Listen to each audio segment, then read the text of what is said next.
Now, what is the latest? Good morning, Judy. Good morning, Kay. Well, the latest, as you said, is that the hearing is going to start at 9. We've seen these things last all day, Gabe, and we could be in for a long one here. Zeke Elliott is expected to give his testimony under oath. He will be accompanied by his lawyer, Jeffrey Kessler, who is a perpetual thorn in the side of the NFL. But, Gabe, maybe you can sort of run us through what you expect will be said in this hearing and what, if anything, can change the dynamic of this ruling. Yeah, well, I think clearly the primary goal of Ezekiel Elliott and his legal team will be to prove to Harold Henderson, the arbitrator, that he is innocent, that he did not engage in any physical acts of violence. And the problem for Ezekiel Elliott, among other things, is this isn't a blank slate. There was a lengthy investigation, as we know. There were independent advisors, and the commissioner who found ultimately that there was credible evidence that he engaged in multiple acts of physical violence against Tiffany Thompson. So Ezekiel Elliott's goal here is to find any new evidence that could shed light potentially on his innocence. And if he can't find any new evidence, is to basically argue that under the evidence that the commissioner construed, that the commissioner abused his discretion. He just got the conclusions wrong, and that will bring the focus into Tiffany Thompson's credibility, her motivations, and potentially her truthfulness. So there'll be a lot to look at in terms of text messages, photos, affidavits, witness statements, all designed to say, look, the commissioner just simply got this wrong. This decision can't stand. Assuming he can't prove his innocence, either through new or the old evidence, then he's going to argue that the suspension is too harsh, either by saying there are mitigating circumstances, perhaps by showing contrition, or by saying this is inconsistent with past punishments under the policy, looking at specifically Josh Brown's one-game suspension for the personal conduct violation.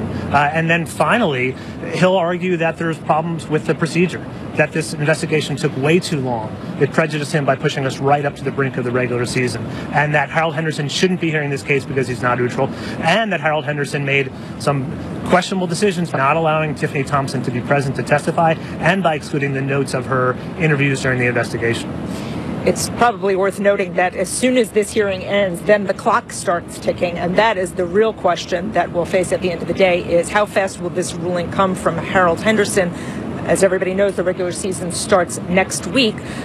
Do you expect reasonably that there could be a decision by Friday, the end of business this week, or would it bleed into possibly next Tuesday? I think it wouldn't be shocking if we get a decision Friday. He may already be working on parts of the decision, so it could come as soon as Thursday or Friday. It might bleed into next week, but he obviously knows what's at stake here, and he knows that the calendar at this point is Ezekiel Elliott's biggest enemy. So I would expect a very quick turnaround on the decision.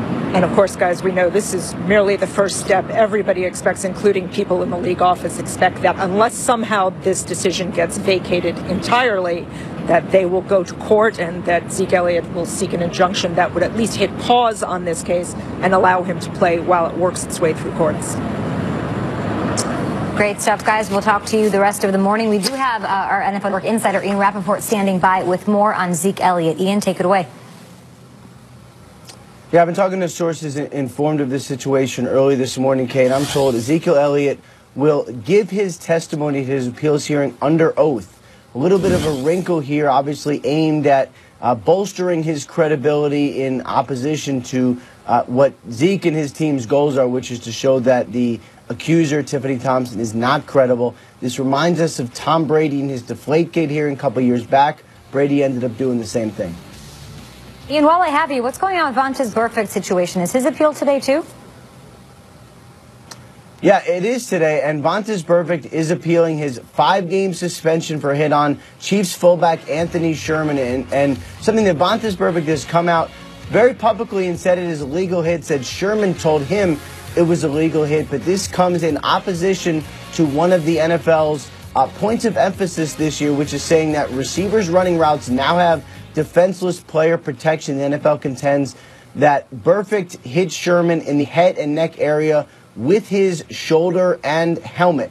So that would be a personal foul penalty, and obviously being a repeat offender, this gives Burfict a big-time suspension facing 5 games. We'll find out, not today, but in the coming days, whether or not Burfict can be on the field sooner. Appreciate the update. Ian Rappaport, you're busy on this Tuesday, and we'll check in with you in just a little bit. Kyle, 5 games for Burfict if the appeal isn't lessened. I've been reading a lot about this for the last 24 hours, people on Twitter and whatnot, and one of the common refrains is 5 games for a preseason hit. It's ridiculous. This was not for a preseason hit. This is for twisting Greg Olson's ankles years ago, for twisting Cam's ankles years ago. This is for hitting Antonio Brown. People say, oh, it's just because it's Vontez Burfict. That's right, because he's earned it. He's earned the reputation. This is a serial offender making a hit. I don't think it was even a dirty hit. I think it was an illegal hit, and I've said this before and over. Vontez Burfict should be playing in 1983, but he's not. He's playing in 2017. The game has changed. Evolve or die. You have to change your game, and I don't give him tough guy points because he says, I'm still going to light somebody up. No, you're going to get suspended now. You can't do that anymore, so I don't sympathize because it's his rep and he's earned it. Nate, he's missed games before, 3 last year. Is 5 going to somehow change the way he plays now?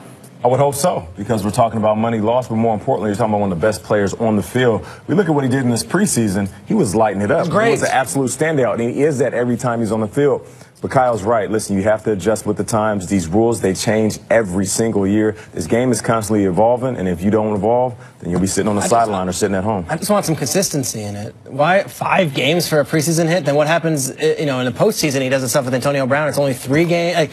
It's all over the map. There's no consistency with these penalties. I don't think he should be suspended for 5 games based on prior stuff. Nothing's working. But I think you need to look at it in a vacuum. You've got to say, okay, well, this was the hit. It's obviously a hit that we have to penalize him for. 5 games is more than a third of that. I mean, that's a lot of the season. Yeah, but it's not a vacuum. It's a rap sheet, right? It's an accrued body of work over years. If it was just some guy who'd never been in the league before, you're not getting 5 games. So I mean, I get no games for that. It's Vontez Burfict. Like, it's the body of work. Burfict's set to be a free agent after this year. If he does miss the 5 games and that appeal isn't lessened, he will lose close to $1 million.